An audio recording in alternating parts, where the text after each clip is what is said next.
Hello everyone, आप सभी का एक बार फिर से मेरे चैनल में बहुत बहुत स्वागत है। तो चलिए आज चलते हैं बहुत ही अच्छे से सुंदरकांड पाठ में, क्योंकि मेरे फ्रेंड के मंदिर में था, मम्मी के घर मायके में उसके सुंदरकांड का पाठ। अगर भी लोग अच्छा लगे तो प्लीज़ एक लाइक कीजिएगा और प्लीज़ वीडियो को पूरा वॉच कीजिएगा, अपना प्यार और सपोर्ट बना के रखिएगा। तो वो रहते हैं गांधी विहार, नॉर्थ दिल्ली का बहुत ही फेमस इलाका, और ये है मुखर्जी नगर। मुखर्जी नगर अपने लिए फेमस था पहले बत्रा सिनेमा और बहुत सी और एक्टिविटीज़ के लिए, और इन दिनों ये आकर्षण का केंद्र बना हुआ है लोगों के, बच्चों जो पढ़ते हैं उनके लिए, यानी कि यूपीएससी, आईएएस, आईपीएस इनकी तैयारी के लिए। और यहाँ पे मैं आ चुकी थी गांधी विहार, जो कि नॉर्थ दिल्ली का बहुत ही फेमस मंदिर है। और ये है परमहंस नंगली वाले गुरुजी, जो कि मेरी फ्रेंड की मम्मी के गुरु धारण कर रखा उन्होंने, और उन्हीं के मंदिर में ये बहुत पुराने शिवलिंग है और बहुत पुराना ये मंदिर है। और ये बाई जी बाबा जी कर रहे थे सुंदरकांड का पाठ, बहुत ही सुंदर और बहुत ही अच्छा किया। मैंने इतना सुंदर सुंदरकांड का पाठ कभी नहीं देखा था पहले, और बहुत ही यहाँ पे रौनक लगी। बहुत अच्छा अरेंजमेंट कर रखा था, भव्य करवाया उन्होंने सुंदरकांड का पाठ, और बहुत अच्छा लगा देख के सुन के, और बहुत ही आनंद आया। बहुत दिनों के बाद मैं किसी के यहाँ पे सुंदरकांड के पाठ में गई थी। अपने यहाँ ससुराल में तो मैं जो गुरुग्राम में मंदिर है नीम करौली बाबा जी का, उनके यहाँ तो जाती ही हूँ सुंदरकांड के पाठ में, वो भी आपके साथ में मैंने वीडियो शेयर किया है। पर यहाँ पर मैं अपनी फ्रेंड के यहाँ पे पहली बार आई थी, क्योंकि बहुत रिक्वेस्ट करी उसने कि आई हुई है मम्मी के घर तो ज़रूर आ जाना, और फिर मुझे जाना था अपनी ससुराल भी, तो मैंने कहा चलो अच्छे काम के लिए कभी ना नहीं करनी चाहिए। तो ये लोग तो मंदिर में कोई ना कोई प्रोग्राम करते ही रहते हैं, बहुत बड़े लेवल पे हर चीज़ करते हैं ये लोग। तो मंदिर बहुत अच्छा बना हुआ है इनका, बहुत ही सुंदर, और काफ़ी पुराना है, कम से कम 30-35 साल पुराना है मंदिर ये। और यहाँ पे कुछ ना कुछ प्रोग्राम होता ही रहता है, और काफ़ी अच्छी हर तरीके की फैसिलिटी थी, साउंड से लेके और पब्लिक से लेके, और चाय पानी नाश्ता सब चीज़ों का बहुत अच्छा अरेंजमेंट करवा रखा था।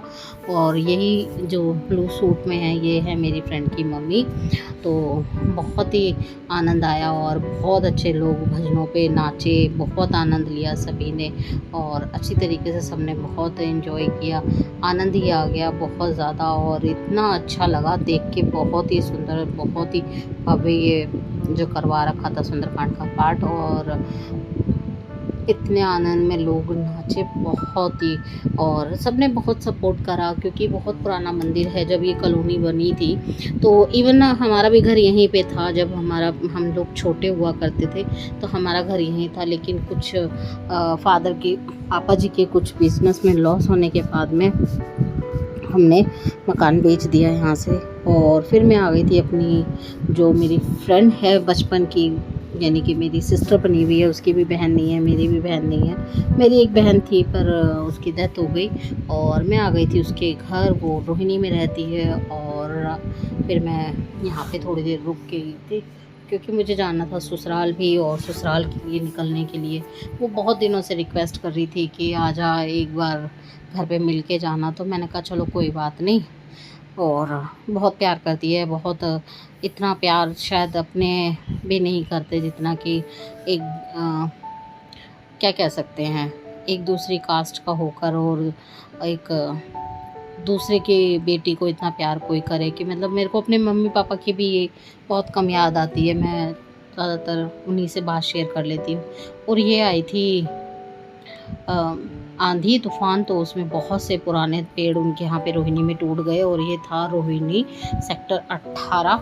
तो यहाँ पे मैं खड़ी थी, क्योंकि मेरे को यहाँ से लेनी थी सीधा बस, और बस के लिए मैं वेट कर रही थी कि मुझे कोई फैसिलिटी मिल जाए यहाँ से। लेकिन बस के चक्कर में मैं कम से कम आधा घंटा खड़ी रही, क्योंकि मुझे यहाँ से मम्मी के घर जाना था, वहाँ से अपना बैग कलेक्ट करना था, बैग लेके फिर मुझे निकलना था ससुराल के लिए शाम को। तो फिर ये शाम का ब्लॉग मैं आपके साथ शेयर कर रही हूँ। वहाँ जाके मम्मी के घर बहुत से काम निपटाए, कुछ कपड़े थे वो धोए, और उसके बाद में मैंने अपना सामान लिया। अपना सामान लेके फिर मैं मेट्रो मैंने ली, और उस दिन इतनी ज़्यादा रश था, क्योंकि छुट्टी पड़ चुकी है बच्चों की, बच्चे घूम रहे हैं पेरेंट्स के साथ में, और बहुत सी जगह पे माँ बाप लेके जाते हैं। और देखिए मैं आ चुकी थी अपना जहाँ पे मेरा मेट्रो स्टेशन है अर्जनगढ़ का, और यहाँ पे एक बंदर बहुत उससे उछल के आया और उसने एक पैकेट खोला, खोल के वो खा रहा था चिप्स। और फिर मैं घर आई तो नहाने धोने के बाद में, क्योंकि मेरी एक आदत बनी हुई है बचपन से ही कि मैं कहीं से भी बाहर से आती हूँ तो आके मैं ज़रूर नहाती हूँ, चाहे सर्दी हो चाहे गर्मी हो। तो क्योंकि मैं ठाकुर जी की सेवा करती हूँ तो उनके लिए मुझे भोग वगैरह रखना होता है, तो फिर मुझे इसलिए नहाना ही पड़ता है। शाम को चाहे दिन में कभी भी मैं आऊँ, उनकी सेवा में मुझे नहाना ही पड़ता है।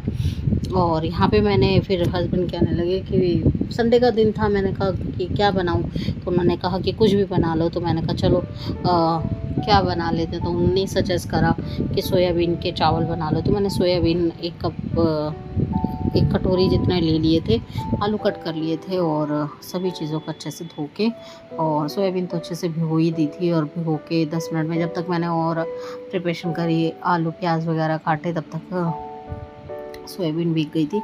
और बिल्कुल मतलब मीडियम साइज़ के आलू कट किए हैं, ज़्यादा पतले नहीं ज़्यादा मोटे नहीं। और ये अच्छे से कटिंग करने के बाद में मैंने इनका तड़का लगा दिया था। और देखिए मैं किस तरीके से, इसको तहरी बोल सकते हैं।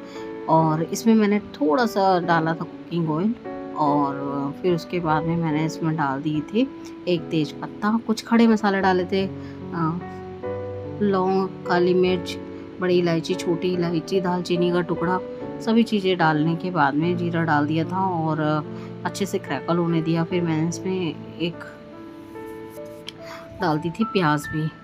सभी चीज़ों को पहले अच्छे से भून लिया था। बहुत बढ़िया सी ये तहरी बनती है, इसको तहरी बोल सकते हैं, सोयाबीन आलू के चावल बोल सकते हैं, पुलाव बोल सकते हैं, जो आपको बोलना हो वो आप बोल सकते हैं इसको। पर हम तो इसको मिक्स चावल ही बोलते हैं। तो ये बहुत अच्छे लगते हैं खाने में, बहुत टेस्टी बनते हैं और जल्दी से बन भी जाते हैं। तो यहाँ पे फिर मैंने अच्छे से डाल दिया था एक मीडियम साइज़ का प्याज, क्योंकि ठाकुर जी का भोग मैंने शाम में दूध का ही रख दिया था। तो मैंने फिर चावल बना दिए थे, क्योंकि हस्बैंड को ज़्यादातर प्याज की ही चीज़ें पसंद आती हैं, बिना प्याज की चीज़ कम ही पसंद आती हैं, तो वो हर चीज़ में प्याज डलवा देते हैं। और यहाँ पे फिर मैंने सोयाबीन भी डाल दिए थे ताकि सोयाबीन भी अच्छे से भून जाए और इसके साथ में ही, और बहुत अच्छा सा इसमें फ्लेवर आ जाए। तो ये जब भुन जाती है ना सोयाबीन, तो ये बहुत अच्छी स्वाद देती है, बहुत ही अच्छी लगती है खाने में। तो इस तरीके से फिर मैंने प्याज भून के साथ में ही इसको भून लिया था। टमाटर भी ऐड कर दिए थे यहीं पे, उनको भी भूना फिर। और इस तरीके से बनाते हैं ना तो बहुत ही बढ़िया और बहुत ही टेस्टी बनते हैं। फिर सभी चीज़ें डाल के मैंने इसको डाल दिए थे इसमें चावल। तो मैंने चावल तकरीबन लिए थे 1 कप, ज़्यादा नहीं लिए, 1 कप ही चावल लिए और इनफ थे हमारे दोनों के लिए। तो यहाँ पर चावल बना रख दिए थे और इंस्टेंट ही बन जाते हैं चावल। ये जो राशन में मिलते हैं दिल्ली में वही चावल हैं, कोई स्पेशल चावल नहीं है। तो यहाँ पर क्योंकि हम लोगों का मतलब जेठ जेठानी का अलग राशन कार्ड है, हमारा अलग है, तो हम लोगों के 2 लोगों को मिलते हैं तकरीबन 2 किलो चावल, जो कि महीने में भी मेरे नहीं खाए जाते, क्योंकि मेरे हस्बैंड शौकीन नहीं है चावल खाने के। उनको तो बस थोड़ा सा कोई अगर जैसे पुलाव वगैरह बना, कोई कढ़ी बन गई या छोले वगैरह बन गए ना, तब उनको पसंद आता है। उनको ऐसे चावल खाना ही पसंद नहीं है। तो और चाय वगैरह तो वो बिल्कुल पीते ही नहीं है। इवन मेरी भी यहाँ पे चाय बंद ही हो गई है, मैं चाय भी बहुत कम पीती हूँ। फ्रेंड के यहाँ पे भी गई, उसने भी बहुत रिक्वेस्ट करी कि चाय पी ले। मैंने कहा नहीं, मुझे एक ही बार पीनी है बस, क्योंकि मैं यहाँ पे भी एक ही बार पीती हूँ सुबह सुबह। हाँ मुझे चाय चाहिए, शाम को तो कोई इतना महसूस नहीं होता, चाय पीनी ही है। यहाँ पे सब चीज़ें भून गई थी और अच्छे से फिर मैंने इसमें पानी डाल के और रख दिए थे। और बहुत ही बढ़िया ये पुलाव बनता है, इतना टेस्टी लगता है ना, बहुत ही अच्छा लगता है। आप भी ट्राई कीजिएगा, बहुत ही टेस्टी और बहुत ही झटपट बनने वाला पुलाव है। पानी मैंने दुगना डाल दिया था, 1 कप थे चावल तो मैंने 2 गुना पानी डाल दिया है। और इसमें टेस्ट के अकॉर्डिंग नमक डाल के ना फिर मैंने रख दिया था इसको पकने के लिए। तो ये बहुत जल्दी बन के तैयार भी हो जाता है। अगर जैसे मतलब थकावट हो, मैं तो क्योंकि मेरा ये रहता है जब मैं ससुराल से भी जाती हूँ तो मुझे यहाँ का सारा काम निपटा के जाना पड़ता है। जॉइंट फैमिली है तो फिर सब चीज़ देखनी पड़ती है, और वहाँ पे भी जाओ तो वहाँ पे भी करना पड़ता है काम। तो सब चीज़ें देखनी पड़ती है एक बेटी के लिए, जब उसकी माँ ना हो घर में, मायके में ख़ास तौर पे। और मेरे तो मम्मी पापा दोनों ही नहीं हैं। और ये देखिए कितने बढ़िया बन के चावल तैयार हुए हैं। बहुत ही टेस्टी और बहुत ही डिलीशियस ये तहरी बनी थी। तो यहाँ पर मैंने इसको सर्व करा था और देखिए खिले खिले बनते हैं बिल्कुल चावल। राशन के चावल पहले मुझे भी लगा करते थे क्योंकि मेरी मम्मी के यहाँ पे राशन नहीं मिलता। तो यहाँ पे भी मैं जब आई तो मेरी जेठानी वगैरह को राशन कार्ड उनका बना ही नहीं था। मैं जब आई तो इनके राशन कार्ड भी बन गया और इनको राशन भी मिलने लग गया। बहुत सी चीज़ें थी जो अच्छे से इनके रास्ते खुल गए। तो यहाँ पर मैंने बनाई थी तहरी, तो फिर मैंने उसको सर्व किया था और इसके साथ मैंने प्याज सर्व कर दिया था कच्चा, क्योंकि गर्मी बहुत ज़्यादा है और मेरे यहाँ पे तो टीन डला हुआ है छत पर, तो बहुत गर्मी लगती है। इवन मेरा तो मन ही नहीं था, भाई ने भी मना ही करा था कि मत जा, पर मजबूरी में आना पड़ा। तो यहाँ पे मैंने धनिया पुदीने की चटनी थी उसके साथ में सर्व किया था और बहुत अच्छी ये तहरी बन के तैयार हुई थी, झटपट वाली। जब कभी कुछ मन ना करे बनाने का तो ये झटपट वाला बनाओ और खाओ और खिला दो, बस यही बात रहती है। और इसी तरीके से हमने तहरी बनाकर तैयार कर दी थी और जो कि देखने में बहुत अच्छी लग रही थी, खाने में टेस्टी तो थी ही। तो चलिए, आपको ये ब्लॉग कैसा लगा ज़रूर बताइएगा और ये तहरी कैसी लगी आप ज़रूर कमेंट में बताइएगा। बहुत अच्छी लगती है, ज़रूर ट्राई कीजिएगा। जब कुछ ना करे मन बनाने का और गर्मी में बहुत हालत ख़राब हो तो ज़रूर बनाइएगा। लाइक कीजिए, शेयर कीजिए, कमेंट कीजिए, सब्सक्राइब कीजिएगा और अपना प्यार बना